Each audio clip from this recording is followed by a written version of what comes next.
That's the efficiency game. IRS, interest, investments, and insurance. Let's get into the taxes. I'm going to have stuff that you can put on the ground and implement by Monday.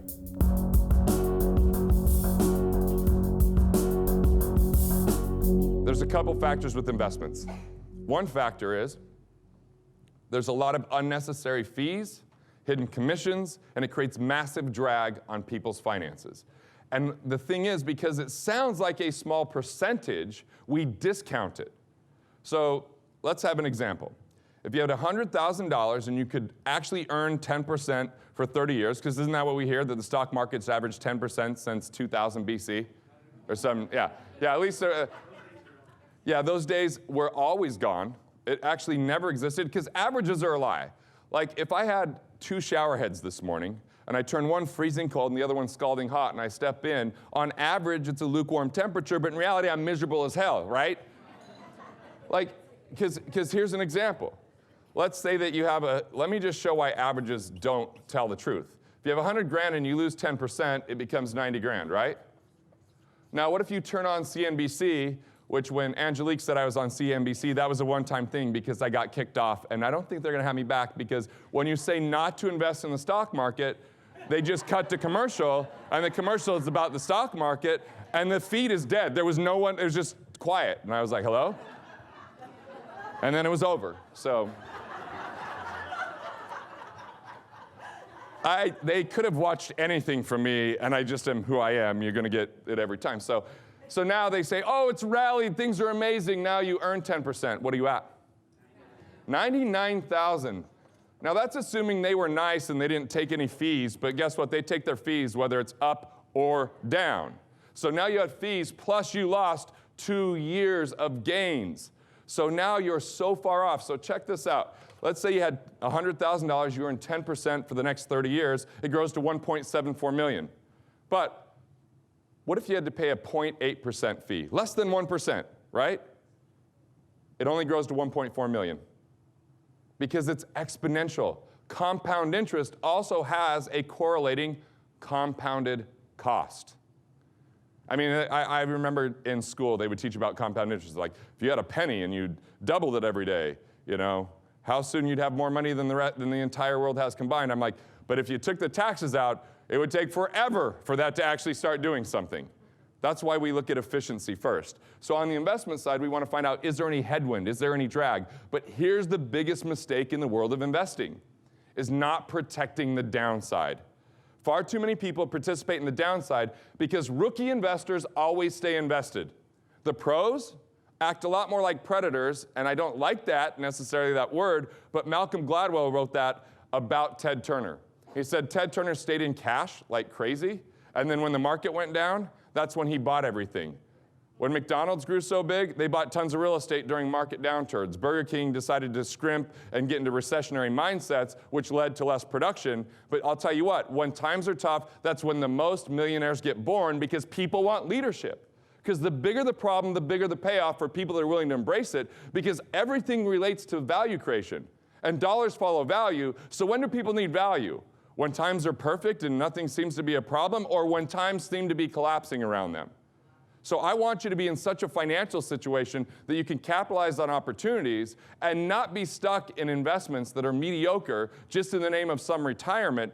And if you are in investments, at least having something called a trailing stop loss.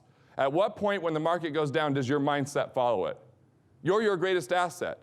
And if all of a sudden you can't produce as much because of a financial asset, you're going to make less money. So create a trailing stop loss. It doesn't cost anything. Your advisors just might not tell you about it because they don't get paid when you're in cash. Hence why most business owners are grossly underfunded with their liquidity. They don't have enough savings. And savings is part of your protection. Savings is part of your peace of mind, right? Have you ever, I know, maybe I'm the only one that did this, but in 2008, I overextended myself a little bit, had a whole bunch of real estate, decided I want to take my book to the New York Times, had a kid, there's a lot going on, and the economy's kind of changing, and all of a sudden, for the first year, I had a down, and I didn't have the cash flow that I was used to, so I took on bad profits. Bad profits are pain in the ass customers. People that I knew I didn't want to work with, but I took on anyway because I wasn't in a good financial position. So now I make sure to have at least 2 years liquidity at all times. Now that may seem like a lot as far as getting there, but realize that I've got a 40% advantage over most people because I pay so much less in tax, so much less in interest, so much less in fees, and all the things that I'm about to teach you. So now that we have the framework of the 4 I's, that's the efficiency game. IRS, interest, investments, and insurance. Let's get into the taxes. I'm going to have stuff that you can put on the ground and implement by Monday, okay? Unless you don't want that. Okay, so here's the 2 things to avoid. These are tax traps. I once had a consultant call me because he had an event in November. He joined our program just before the event. The event was wildly successful. He did $500,000 of revenue at it. And then when he told his accountant about it, he goes, oh, well, I wasn't counting on that, so congratulations for the good year. By the way, when you hear an accountant say congratulations, that's the most skeptical congratulations of your life. Congratulations, great year. By the way, you owe an extra $252,000 of tax. So this guy, Gary, calls me, he's like, what do I do? Like, what do I buy? That was his first kind of inclination is what do I buy? And I said, let's say that you didn't have this tax issue. What would you buy otherwise? And he said, nothing. I said, then we're not going to buy it because don't let the tax tail wag the dog. Don't spend $1 to save 40 cents. That doesn't make sense. So what we did instead, as I said, when do you actually render the services? He says, well, they'll start in January and they'll be each month throughout next year. I'm like, great. Let's move to accrual-based accounting, which means that we'll pay taxes on it next year. That buys us 13 months before we have to have all the strategy done, and it buys us even more time, like 17 months before you actually have to write the check. So he was really excited about that. So don't let the tax tail wag the dog, right? There's other things you can do. The second thing is, deferring tax doesn't mean saving tax. The US right now has a $20 trillion debt, and there's so many people that think they're saving tax when they put money in a retirement plan. And I'll tell you how to get money out of your retirement plan without taxes to support your business and everything you're up to, if you want that too. So let's just say you put $10,000 in a retirement plan. This could be a simple, a SEP, a 401k, a 403b, a 457, an RSP, whatever letters and numbers are out there, it's all pretty much the same thing, right? You put $10,000 in and you get the statement and it looks like you have $10,000. But guess what? You don't. Because if you want to take it out before 59 and a half, you actually only have $5,000 because you owe $4,000 in tax, plus you owe a $1,000 penalty. Hell, I went to Catholic school. You know what penalty meant in Catholic school? Yeah. I don't like that word. Scary word, but it isn't that bad of a penalty. Imagine if I was willing to give you a loan right now, and I only charge you 10% the first year and never charged you interest on it again. Who thinks that might be a decent business loan, right? So they just are trying to prevent you from using your own capital.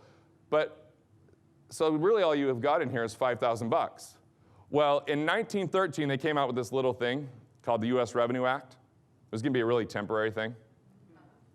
And now the top bracket's 39.6%, which that might sound high, but you got to realize the top bracket since 1913 averaged out is 61.7%. So what happens if you defer this tax into the future and it's a higher tax rate?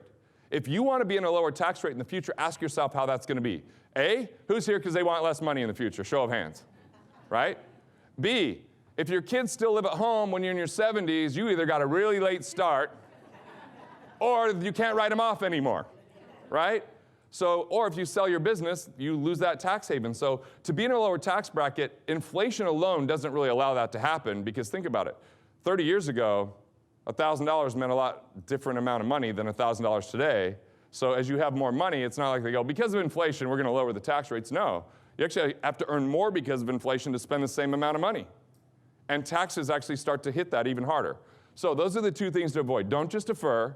And if there are strategies around this, because I remember at 70 and a half when I told my grandma, I said, hey, you have to start taking money out of your retirement plan. That was the first time I heard her say the F word. Not the last, mind you. Like her committee, I think, in her head that used to filter that just passed out. You know? And now it's pretty entertaining. And she lives in Colorado, and I'm about to do a stand-up comedy gig in Colorado where she's 50% of the material. And she's so excited because she always wants me to tell inappropriate jokes at inappropriate times, you know? And that's actually an appropriate time to do those things. So here's the 3-part framework that is actually going to put money in your pocket. Now you know what to avoid. The first one is it sounds simplistic, might be the hardest thing to do. The other two are just going to be even more immediate. The first one is, you've got a few parts. Part A is you've got to be proactive with your taxes, meaning every quarter you're talking to your tax team. I said tax team, that's the part B. You want to have at least some type of bookkeeping so that you have the data, because if you're giving it to them between January and April, that's a brain dead season for them. You want to have next year's strategy starting to figure out today. This year's strategy should have been figured out last year, right? Most people are a year behind, which is really like 2 years behind. I want you to get ahead. Now, a CPA is worth their weight in gold if they're good. It's hard to find the right one sometimes because it's different if you're a business owner than if you're an employee. It's different if you're in a certain type of business. And then if you get to the point where you're making multiple millions, you want a tax attorney. My tax attorney gave me some of the coolest strategies. For example, I built a building years ago, and when he walked in, he's like, man, a lot of white space on these walls. Do you think you might put some pictures on it? I was like, yeah. He goes, by the way, I have an art dealer I can connect you with, and you can buy a collection from them, and if you promise not to sell it on the open market, they'll give you a deep discount. So I bought $2.2 million worth of art for 300 grand. But guess what happens after you've owned art for 3 years? You get to appraise it and donate it. So for every dollar that I spent on art that was on my walls, the government gave me back $2 when I gave it to museums and colleges. Kind of cool strategy, right?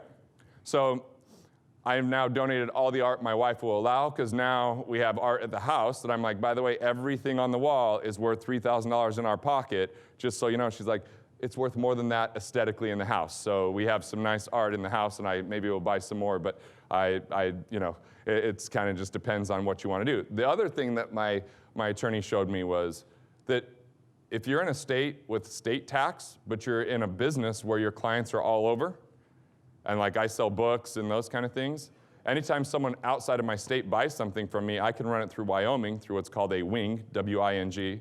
It's a grantor defective income trust. I don't have to pay state tax on that. So that saves me about $50,000 a year, thanks to my tax attorney. Or right now, I'm in the middle of setting up my own C corporation that I can insure my businesses instead of having an insurance company do it. So all the money I put in there is pre-tax. I get to invest it within certain parameters. And by the way, if I don't use it for an insurance claim, which how much insurance do you pay for and never use? A lot, right? I get to take it out as a capital gain, which effectively cuts my taxes in half, right? By the way, you could put up to $2.2 million in something like that. So it's pre-tax, and then you pull it out at half the tax. And if your business has any, employee disruption, online reputation risk, you can actually use that cash. So build a team and be proactive with them. And this is my rule in being proactive. Their job is to show me the law. My job is to brainstorm, which brainstorming doesn't get you in trouble unless you apply it without law behind it. So I was like, cool, I'm going to Italy for 2 months. I want to write this Italy trip off. I think better in Italy. My wife and I are going to do our annual meeting there. And guess what? You can write off your annual meeting. So we got to write off part of the trip for that. I said, I'm going to do a mastermind. I'm going to invite my clients out for one day and do a mastermind. So I could write that off a little bit. We had friends that are clients that stayed there. So I'm like, what can I do to write that off? So we just went through all the different ideas of how we could write off that trip. And I didn't get a yes on probably 3/4 of them, but the 1/4 I did get a yes on, they just show me the documentation behind it. We classify it, and all of a sudden I get more to write off. So your job is to brainstorm, their job is to tell you why it's legal or not legal, and you only do the very legal, ethical things, right?